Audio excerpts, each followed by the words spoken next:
Hi everybody, thank you for tuning in to part 2 of my playthrough of S.D.C's Dien, the strategic game of Indochina, 1950 to 1955. Pick up the action at the beginning of 1953, turn 8, halfway through a complete 14-round game. Okay, at this point in the war we see French out of Dien by choice, and also pushed out of the two southern provinces of Vinh and Thanh Hoa. If this were the end of the game, it would be considered a losing position. The French army continues to look for answers. The Viet Minh, on the other hand, really shined in 1951, but unexpectedly the table seemed to turn in 1952. The French actually started winning battles, the last 3 in a row in fact. This meant in this version of history, Yen Bei province held off multiple attacks. It has been the historical equivalent of the Dien Bien Phu fortress. More battles have been fought here than anywhere else. Let's see if the French can continue this run of luck.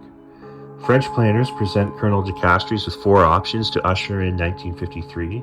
Note that this is a rare point in the game where the Europeans are actually able to deploy more reinforcements than the Communists to start a turn. The French will get replacements for the 1st Naval Assault Division, more irregulars, and a new regimental combat team made up of friendly Vietnamese. So the first option is a major offensive south into Thanh Hoa to attack the Viet Minh 308 Infantry and the 351 Artillery Divisions. There's also an airborne and naval assault component to this plan meant to land behind the southern front into Vinh. The second option is another strong offensive south, but one with a diversionary airborne assault package aimed all the way behind enemy lines to the west into Phong Sali, and that would of course be a temporary landing operation. Option 3 combines a southern attack with an equally strong push northeast into Bac Khan. And lastly, the French also table a plan to attack due south and due west into Nha Sang. The main takeaway from all of this is that the French are preoccupied with a threat in Thanh Hoa. All 4 options consider the southern flank. As for the Viet Minh, they also draw up 4 different battle plans. The first is yet another all-out attack straight ahead directly into Yen Bei. The second one is a 2-pronged attack into Hoa Binh from the north and south. Third is a more dangerous and risky 2-division attack from the south into Tai Binh from Thanh Hoa. And the 4th option involves a complicated broad shift north that ends with an offensive into Tai Nguyen. 2 separate 1d4 rolls will determine what both sides do. De Castries selects his first option, double south. And characteristically, for this version of history, General Giap responds with his trickiest option, number 4, an unexpected offensive meant to turn the northern flank of his enemy. We'll come back and see what the board looks like after both sides move into position. The overall situation looks rather complicated. In the south, the French dropped the 1st Airborne Battle Group into Vinh to join the 1st Naval Assault Division in a fight against Viet Minh guerrillas. The rest of the French Naval Assault Divisions, along with the 4th Group Mobile Regimental Combat Team, attack Thanh Hoa from the north. A second group of friendly irregulars forms in French-controlled Hoa Binh. The 308 and 351 Artillery Divisions elect to stand their ground and defend the territory. They save supplies this way. In the north, we see a flanking maneuver by the 316 and 312 through Bac Khan and into Tai Nguyen. Further east, Viet Minh irregulars activate in Lang Son, and half a division of unattached conscript regulars, about 7,500 Red soldiers, not part of any formal division, pour into the countryside. As a result of these maneuvers, Tai Nguyen and Lang Son become officially uncontrolled. Vinh is a clear 2-to-1 situation for the French, but the guerrillas don't retreat, so they are destroyed. And the centerpiece action in Thanh Hoa? Well, it's an unexpected result. The Viet Minh lose 1/4 of their men, but they successfully hold their ground and keep their supplies intact. The French fail to dislodge the enemy from the position. This is what the map looks like at the end of spring 1953. The French successfully stalled General Giap's offensive in the south. Doesn't look like the situation in Thanh Hoa is going to deteriorate into a full-blown crisis. Unfortunately for the French, they still need to devote about 1/3 of their entire strength in the south if they want to keep up their momentum and finish the job in that sector. The problem is they may not be able to afford that kind of effort now that the Viet Minh are flowing down from the north in strength. Another problem is that the Viet Minh are at present well supplied, and as long as that's the case, they have almost unlimited options. Yen Bei will be under threat next turn again, as well as the northern cities in Tai Nguyen and Lang Son. This late in the game, the Viet Minh still have not suffered appalling losses. only sector-wide offensives have stalled out due to casualties, their overall war effort remains a major threat to the French. The province count at the end of turn 8 is Viet Minh 10, French 8, with 2 contested provinces. The summer of 1953, turn 9 will be another busy round. The Viet Minh are well supplied and poised to launch major offensive operations. French will do their best to thwart General Giap's plans. French commanders once again present to Castries with 4 options. The first one involves an all-out spoiling attack into Thanh Hoa with overwhelming force. This strong move into the south leaves the entire north vulnerable.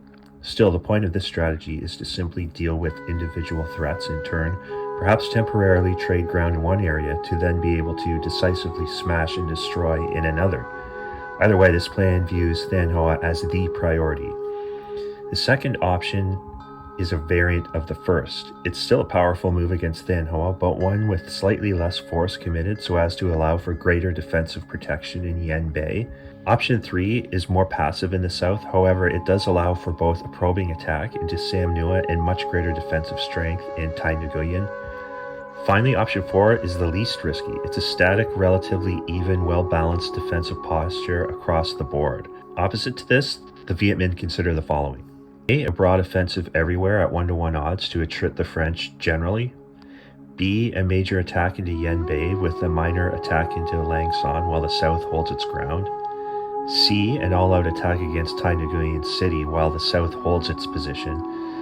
And finally D, the Tai Nguyen action again, but with the armies in the south retreating into Sam Nua for future considerations. In our game here, 1d4 rolls will determine what happens next. The results were as follows. The French execute their second option, as do the Viet Minh. Here's how the armies lined up prior to battle. All 4 French naval assault divisions, along with the 4th Regimental Combat Team, attacked the Viet Minh salient in Thanh Hoa from 2 different directions. The 1st Airborne Battle Group drops into Yen Bay to join French guerrillas, the 1st Regimental Combat Team, and the freshly deployed 14th Group Mobile in a last-ditch effort to hold off General Giap's attack.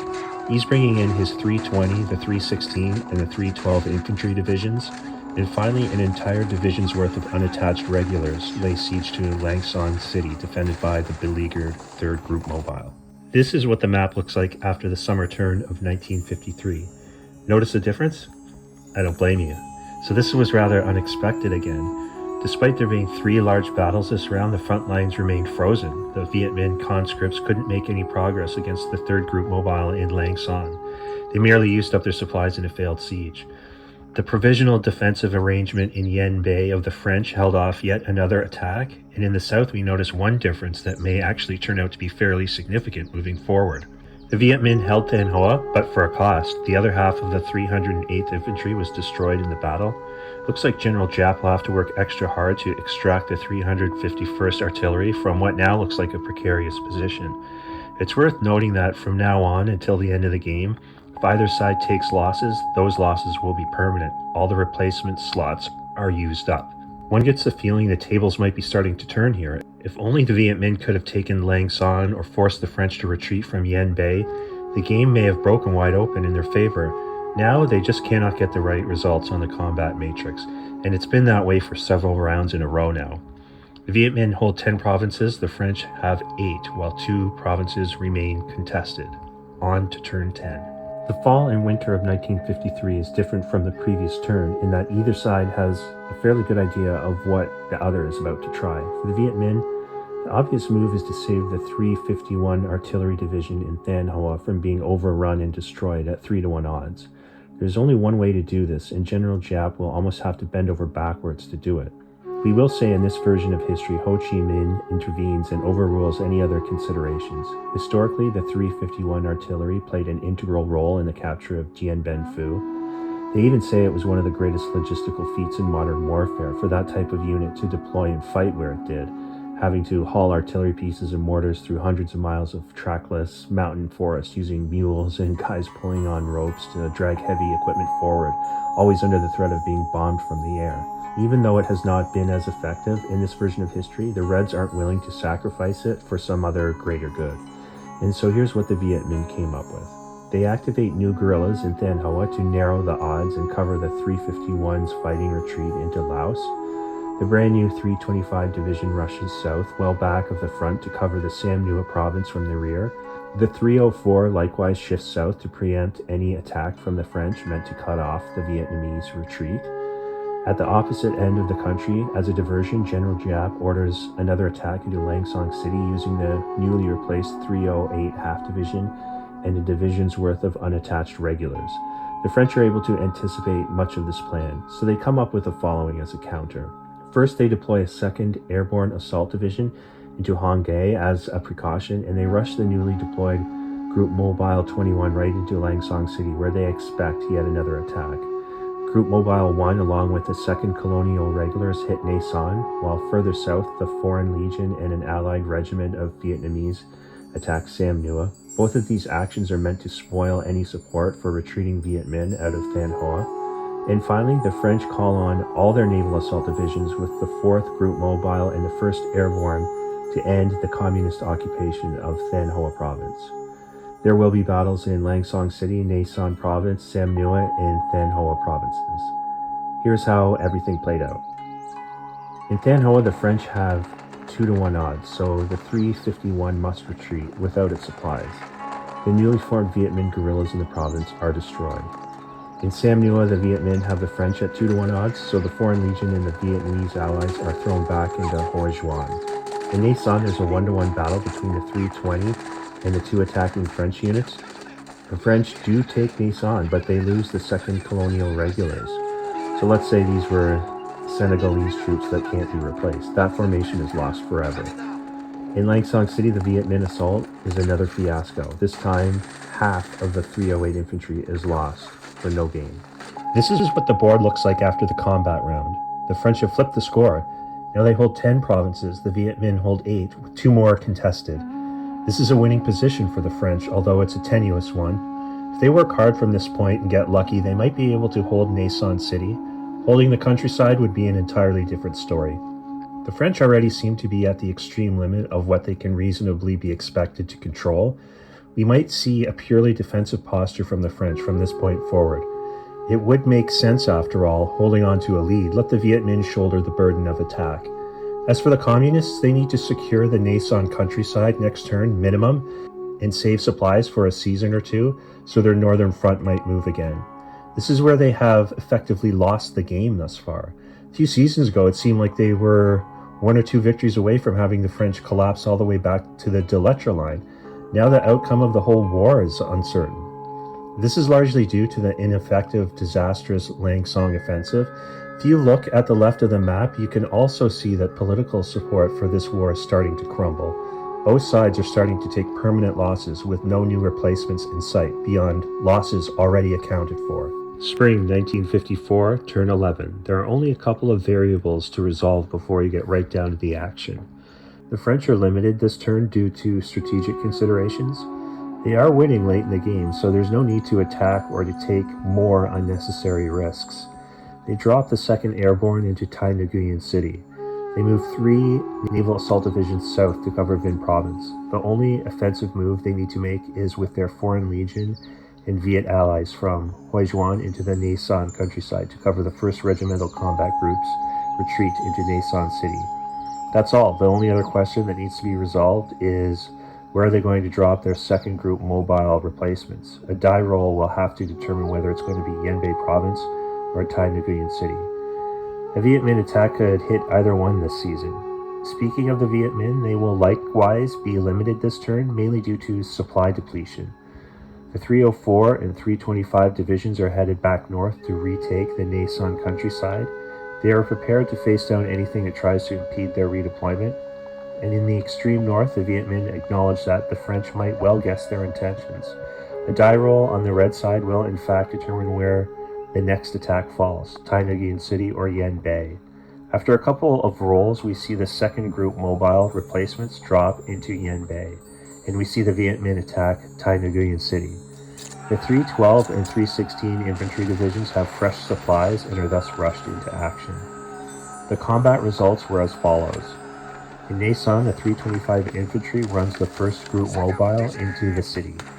The 304 infantry squares off against the French screening attack and takes major losses. Half of the 304th Infantry is destroyed. So that was great work by the French Foreign Legion in friendly VS. They did have to fall back to Huizhuan province, however. In Tai Nguyen, the city holds, but the first colonial regulars are destroyed. So we'll say those must have been French, Algerian, and Moroccan soldiers that can't really be replaced. The French no longer have any colonial regulars left. So that was a very interesting turn. Let's see how the map looks after the action. Permanent losses begin to mount on both sides. The province count is now 8 Viet Minh, 3 contested, 9 French. The Viet Minh are completely exhausted of supply. The French are winning, but they have at least a couple of positions that are thinly defended, dangerously so. Nha Son City, Tai Nguyen City. We might see an impromptu ceasefire next season. This would allow the Viet Minh time to refit and rearm while the French redeploy. Turn 12, summer 1954. The Viet Minh have an advantage this turn. They are able to raise an entire division worth of new irregular troops. French, on the other hand, don't get anything. So even though this is largely a rest and refit turn for the Reds because they currently don't have enough supplies to launch a very meaningful offensive, they do get more assets. The French, they don't need to do anything other than to hold on for dear life. Even still, more careful consideration went into the planning phase on this turn than at any other time. Here was the issue. With 2 new guerrilla units, the Viet Minh on paper had a lot of interesting options. For example, what if the communists activate them both in Haiphong or Hanoi or somewhere else far behind enemy lines? Well, that would force the French to respond with all of their naval assault divisions, which would expose Than Hoa or Vinh, or both, guaranteed. But the Group Mobile 4 and 1st Airborne would then just move into the urban areas. So let's say for the cost of 1 or 2 uncontrolled provinces in the south, the French could overwhelm and destroy 2 brand new guerrilla units behind the front. Or the Viet Minh could activate the Nha Son countryside with guerrillas and scare the French out of that territory for good, without having to spend valuable supplies or having the guerrillas themselves destroyed. It's a tough call, a really tough call, but ultimately General Giap decides not to sacrifice manpower and supplies for tenuous gains in the south. Nha Son is the safer play. The French have no choice but to airlift the 1st Group Mobile out of Nha Son City 1 season ahead of schedule. This is what the map looks like after turn 12. The French evacuate Nha Son after the Viet Minh deploy 2 new guerrilla units in the countryside. The Viet Minh received 2 more supplies, and you can see the weak spot in the French lines in Tai Nguyen province. The only thing is the Viet Minh don't have any supplies, so they can't advance. That's going to change probably by the next turn, so the French will have to consider redeploying some of their forces from the south to cover that gap. Turn 13, fall and winter of 1954. Historically, the First Indochina War would have been almost over at this point, both sides at the Geneva Convention trying to work out a peace arrangement. Our battle will go slightly longer, it seems. The French have done better than their historical counterparts, and yet the overall score is deadlocked at 9 provinces aside, with 2 under dispute. If you look to the left, there are no new reinforcements or replacements scheduled. There is increasing domestic opposition to the war on both sides. Losses have mounted, most notably among French Union formations, as it was in real life. Many higher-ups within the French command structure come to the realization that the best they might hope for is a stalemate. In this game, however, that is technically a victory since it's better than what the French could claim in reality. As far as this game is concerned, turn 13 results in an impromptu ceasefire. The Viet Minh rush more supplies down from China. The French adjust their defensive formations in preparation for what most certainly will be a massive final assault by the communists. It's hoped that the late-game operations might gain greater leverage and bargaining power at Geneva. On the Viet Minh side, there really isn't any disagreement about taking a full season off to prepare for a larger operation at the war's end. They are planning an overrun-style huge frontal assault on the French, and there's just no way to do that unless they go into it with the absolute maximum amount of supplies. Are the French just going to sit and wait for the inevitable? Not exactly. They will plan spoiling counterattacks to disrupt whatever the Viet Minh have planned when the moment is right. That's not now. They can't risk attacking and overextending themselves while they still have the upper hand.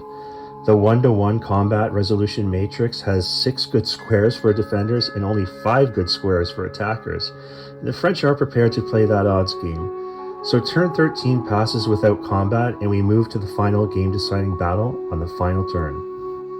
We come to the grand finale, turn 14, spring 1955. The score is tied. Technically, the board state equals a French victory. This is how the French decide to counter the last Viet Minh offensive. Fresh replacements from the 7th Regimental Combat Team deploy to Hoi An Province. The 1st Airborne drops into Tai Nguyen City to reinforce the 2nd Airborne Battle Group. So all of France's elite units are now committed to the defense of this strong point. And then the 4th Naval Assault Division comes up from Vinh to join the 3rd and 21st Group Mobile in a surprise attack to liberate Lang Son Province. General Giap's commanders submit 4 separate variants of an all-out assault against the French. They vary in emphasis according to specific provinces. There's a Hoi An featured charge, a storming into Lang Son, and a couple of other plans that split the difference among places like Yen Bay and Vinh. Ultimately, using a 1d4 roll, Giap selects a Hoi An, Lang Son combination, so he guesses wisely in the moment of truth and successfully turns the French countermeasures. He is bringing in an overwhelming amount of force into these 2 locations. Another group of irregulars forms in Lang Son. Replacements for the 308 move to guard Tai Nguyen Province. All the unattached regulars, the 316, the 312, will hit Lang Son. That's going to retreat the French into the city permanently at 2-to-1 odds. It was 1 unit away from 3-to-1 odds, overrun total destruction. Everything else that can move attacks into Hoi An Province. 351 artillery, 325 infantry, 320 infantry. Once again, a 2-to-1 attack that sends the French reeling back into Hoi An City. So that's another province uncontrolled. This is what the map looks like at the end of the game. 3 uncontrolled provinces, Hoi An, Tai Nguyen, Lang Son, 9 under Viet Minh control, and 8 under French control. So ultimately, it's a minor victory for the communists in this game. It was close. Interestingly enough, if the French had been more aggressive in the south, they could have made the game come down to a single die roll at 1-to-1 odds over Hoi An, but obviously they didn't know what the Viet Minh had planned precisely. The whole game is like this. Either French province down there might have been attacked at 2-to-1 odds as well. But yeah, that was fun. It was interesting. Lots of swings. I find it to be a fine little game overall. I think I chose to play the action rather conservatively from both sides. Like, I mostly tried to roll back enemy positions from the borders incrementally, and you don't have to do it that way. The French could be way more aggressive with airdrops, airlifts behind enemy lines. Reds could activate every guerrilla into Hanoi or Haiphong and stuff like that. And I could see how that might result in a lot more chaos and a very different game with wild, more unpredictable outcomes. Anyway, I had a lot of fun making this playthrough, and thanks for watching, and stay tuned for more content coming soon.